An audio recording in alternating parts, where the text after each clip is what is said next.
নমস্কার বন্ধুরা, কেমন আছেন সবাই? আমি ভালো আছি, আশা করি আপনারাও ভালো আছেন। আজকে আবারও একটা নতুন ভিডিও নিয়ে চলে এসেছি পাঁচ ফোড়নে। আজকে আমি তৈরি করেছি ফুলকপি ডিম আলু দিয়ে তরকারি। এই তরকারিটা কিন্তু শীতের দিনে খুবই সুন্দর লাগে, ভাত, রুটি, পরোটা কোনো কিছুর সঙ্গে দুর্দান্ত লাগে খেতে। তাহলে চলো কেমন তৈরি করলাম তাড়াতাড়ি দেখে নেওয়া যাক। এখানে আমি ফুলকপি কেটে ধুয়ে রেখেছি, এরকম একটু বড় বড় করে নিয়েছি ডান্ডি সমেত। দেখো, দুটো ডিম নিয়েছি, আর নিয়েছি আমি আদা রসুন পেঁয়াজ, হাফ ইঞ্চি আদা, দুটো শুকনো লঙ্কা, একটা মিডিয়াম সাইজের পেঁয়াজ, আর রসুন নিয়েছি 15 থেকে 17 কোয়া। পেঁয়াজটা কেমন কেটেছি সেটা আমি দেখিয়ে দিলাম। পেঁয়াজটাকে কিন্তু বাটবো না, থেতো করে রাখবো। আর এখানে আদা রসুন শুকনো লঙ্কা আর 1 চামচ গোটা জিরে দিয়ে আমি একটা পেস্ট করে রাখবো। পেস্ট হয়ে গেছে, এবারে আমি দুটো ডিমকে ফাটিয়ে নেব। ডিমের মধ্যে নুন আর লঙ্কার গুঁড়ো দিয়ে আমি ডিমটাকে ভালো করে ফেটিয়ে নেব। এই পর্যায়ে এসে যদি বন্ধুরা লাইক দিতে ভুলে গিয়ে থাকেন তাহলে অনুরোধ করব একটা লাইক দিয়ে দেওয়ার। আর আজকের ভিডিওটা যদি ভালো লাগে তাহলে অনুরোধ করব আপনারা আপনাদের আত্মীয় স্বজনদের সঙ্গে একটা হলেও শেয়ার করে নেবেন। আর এই ভিডিওটা যদি নতুন কোনো বন্ধু দেখে থাকেন তাহলে অনুরোধ করব আমার চ্যানেলটিকে সাবস্ক্রাইব করে পাশে থাকা বেল আইকনটি প্রেস করে অল নোটিফিকেশন করে দেবেন। তাহলে প্রত্যেক দিনের ভিডিও সবার আগে আপনার কাছে পৌঁছে যাবে। আর এই ভিডিওটা যদি কোনো বন্ধু ফেসবুক থেকে দেখে থাকেন তাহলে অনুরোধ করব আমার চ্যানেলটিকে ভিজিট করে লাইক শেয়ার আর কমেন্ট অবশ্যই করে দেবেন। নতুন বন্ধুদের সঙ্গে পুরাতন বন্ধুদেরও অনেক অনেক ধন্যবাদ আমার ভিডিওটি দেখার জন্যে। বন্ধুরা, আপনাদের এই ছোট্ট ছোট্ট লাইক আর কমেন্ট কিন্তু আমাদের ইন্সপায়ার করে পরবর্তী ভিডিও দেওয়ার জন্যে। তাই অবশ্যই একটা লাইক আর কমেন্ট কিন্তু করতে ভুলবেন না। দেখো, ডিমটাকে কিন্তু ভেজে নিয়ে আমি টুকরো টুকরো করে কেটে নিচ্ছি। এইভাবে রান্না করলে কিন্তু ডিমের তরকারি সবসময়ের জন্যে খেতে ভালো লাগে।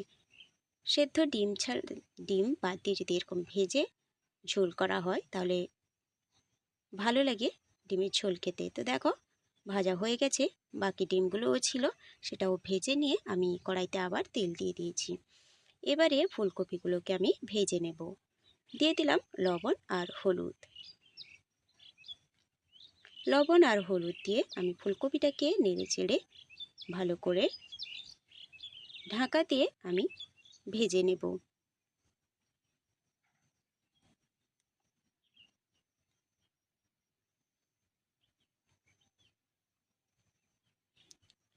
দেখো, ভাজা হয়ে গেছে, লাল লাল করে আমি ফুলকপিগুলোকে ভেজে তুলে নিয়েছি। এবারে ফুলকপিগুলোকে আমি তুলে নেব। বন্ধুরা, এইরকম যদি ফুলকপি আর ডিম রান্না করে না থাকেন তাহলে অনুরোধ করব একবার হলেও এইভাবে রান্না করে দেখবেন। দেখো, সেই তেলের মধ্যে আমি হাফ চামচ গোটা জিরে আর একটা তেজপাতা দিয়ে জিরে ফোড়নটা ভাজা হয়ে গেলে আমি পেঁয়াজটা থেতো করে রেখেছিলাম সেটাই আমি দিয়ে দিলাম। পেঁয়াজটাকে গ্রাইন্ডারে দিয়ে একবার জাস্ট চালু করব আর বন্ধ করব, ওই রকম করেই আমি পেঁয়াজটাকে থেতো করে নিয়েছি। পেঁয়াজটা দেখো হালকা ভাজা হয়ে গেলে আমি এখানে সেদ্ধ ছোট দুটো আলু কেটে টুকরো করে নিয়েছি সেটাই আমি দিয়ে দিলাম। আলুটাকে প্রথমে আমি ভাজিনি, কারণ পেঁয়াজের সঙ্গে একসঙ্গেই ভেজে নেব। আপনারা চাইলে কিন্তু প্রথমেই ভেজে নিতে পারবেন।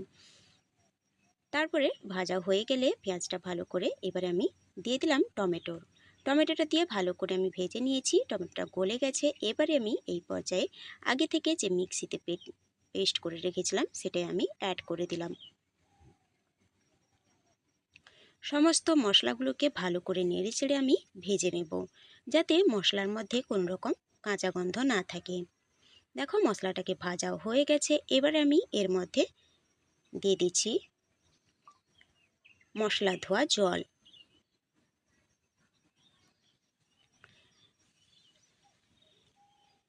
মশলা ধোয়া জল দিয়ে মিশিয়ে নিয়ে এরপরে এর মধ্যে দেব আমি হাফ চামচের মতো কাশ্মীরি লঙ্কার গুঁড়ো, আর দিয়ে দেব হলুদের গুঁড়ো 1 চামচের মতো।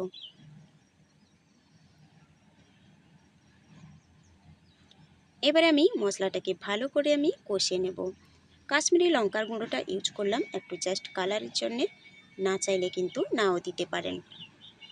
লঙ্কার জন্য কিন্তু আমি শুকনো লঙ্কা ব্যবহার করেছি। দেখো মশলাটা থেকে ভালো করে তেল ছাড়া অবধি আমি অপেক্ষা করেছি। এবারে এই পর্যায়ে তেল কিন্তু ছেড়ে এসছে। এবারে আমি অ্যাড করে দিলাম ভেজে রাখা ফুলকপি। ফুলকপিগুলোকে মশলার সঙ্গে ভালো করে মিশিয়ে নেব। মশলার সঙ্গে ভালো করে আমি ফুলকপিগুলোকেও কষিয়ে নিচ্ছি।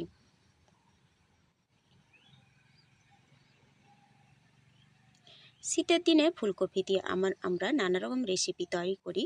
যদি ফুলকপি দিয়ে এরকম ডিম রান্না করে না থাকেন তাহলে একবার এভাবে রান্না করে দেখতে পারেন, অসম্ভব সুন্দর লাগে খেতে বন্ধুরা। দেখো কষানো হয়ে গেছে। এবারে আমি এই পর্যায়ে অ্যাড করে দিলাম জল। যে যেরকম ঝোল রাখতে চাইবেন সেরকমই কিন্তু জল ব্যবহার করবেন। যেহেতু এখানে সব কিছুই সেদ্ধ হয়ে গেছে তাই আমি বেশি জল অ্যাড করিনি। দেখো এবারে আমি দিয়ে দিলাম স্বাদ মতো লবণ আর দিয়ে দেব অল্প একটু স্বাদ মতো চিনি।